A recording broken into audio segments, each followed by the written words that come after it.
verse or a whatever, anything that I'm reading in the Bible, and I'm only basing it off of a Protestant English translation, I have to also visit the original language and see how and just see where that understanding came from. And so that was one thing. And for me, the sort of like the thing that opened the door again, that kind of cracked open the door, was that the word until or till in my mind was sort of like, it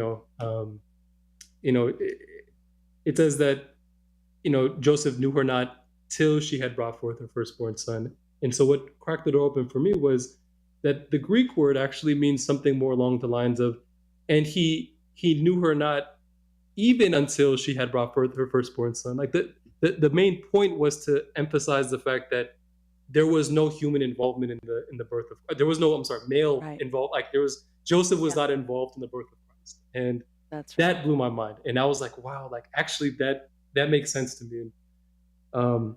So from then on, like, slightly different word, right? And that's always the case, but it's like, well, it's not, the word is not actually until, it's a Greek word, and it's like to, or, it can be something else. And so, that's very interesting. But so I think, I think it's an interesting conversation too, right? Because it's also that question of like, well, there are people who knew her, and she told them like, no, we never did. And it's like, oh, okay.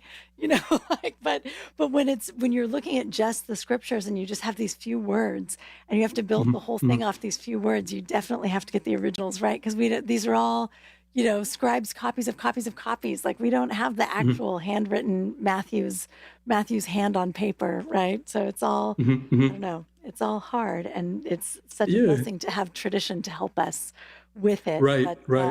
Wow. So Femi kind of opened your eyes there. Did you? Intellectual hurdles. And so language, and then also even there was a few, you brought up holy tradition, and so like, what is the place of holy tradition? And like, it made me aware of certain Western biases that I had that I just didn't know I had, and or at least I wasn't aware. And one of those things was the fact that Jesus didn't leave behind a Bible, like he left behind a church. And so it's through the church that we interpret the Bible, and it's through the church that we also interpret these other aspects of our theology. And it just made so much sense to me. And so whether it's the church that Christ left behind, and where is that church, and the importance of apostolic succession, like to receive communion from a priest that was ordained by another priest, that you can tie all the way back to the apostles. I think all of those things were the ingredients that just made me want to go back as soon as possible. But it took me some time to, I was in a serious relationship, with my. I was going to ask, had you met your wife yet? And because I imagine if you met her during that 10-year period, she's probably not Orthodox, right? So then there's this whole complexity. How did that go? Yeah, so I my wife, for our relationship, to bring this orthodoxy thing up, I felt like was really tricky, and I think it was a part of why I was like trying to figure out how to pursue. I'm like, my girlfriend that I was like, I think I was pretty sure we would get married. So I started to encourage her to services. We actually went to a few Ethiopian services just to kind of demystify orthodoxy. Kassiani actually had a bunch of calls with her and recommended books to her that helped her, I think, move along in that direction. And to have friends who are also in the church, right? Who can, peers who can then help you work your way through all of it. So what did she think? Like, what'd she think? I think for her there was a lot of beauty that she was instantly able to appreciate. I think she appreciated the reverence and the traditions. I think, just like with me, like they're trying to keep up with something that is so foreign, but at the same time, you're like the only one who doesn't know what's going on. Yeah. So it was challenging, but over time, because the congregations that we were the service that we were visiting, people were always very welcome. But eventually I figured like, we need to just join a church and then just keep in just one church. If we could just go to one church, and then we can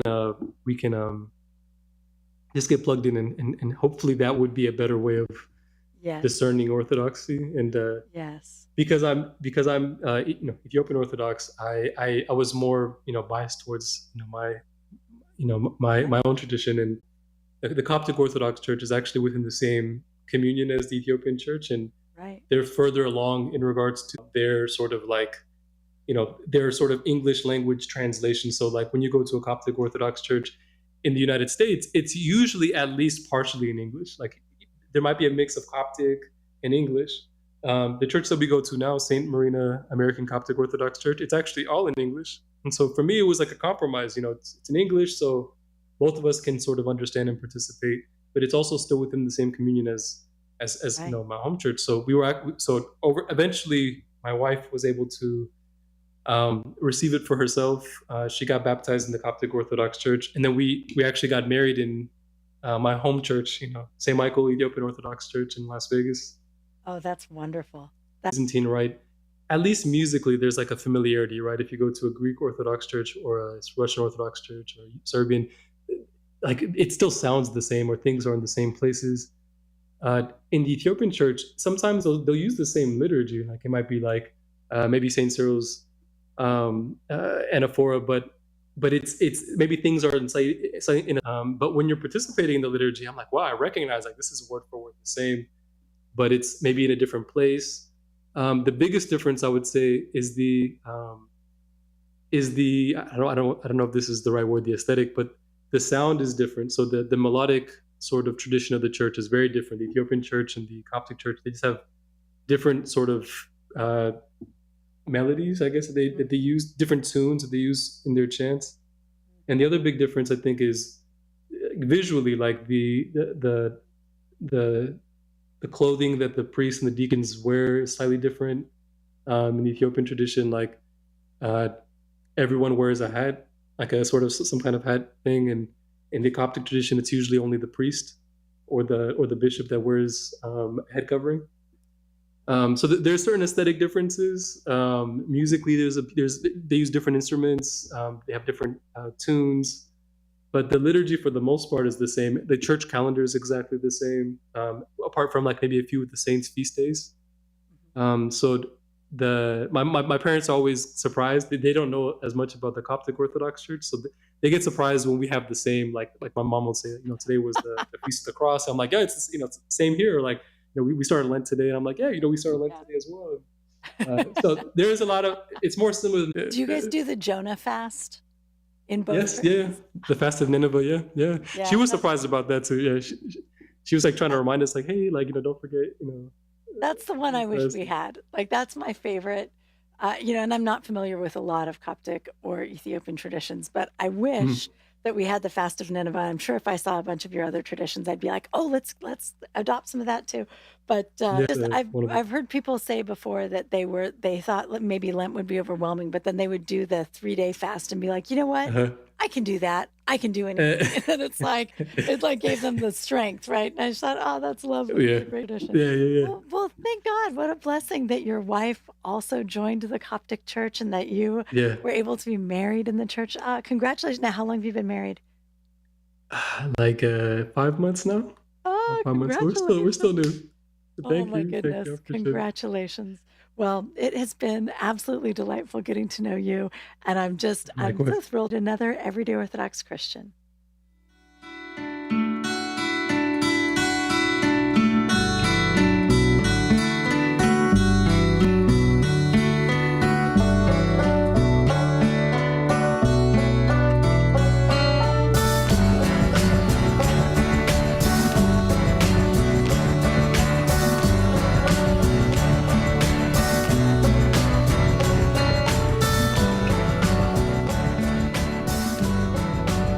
Much for joining us tonight. What an excellent conversation. And up next,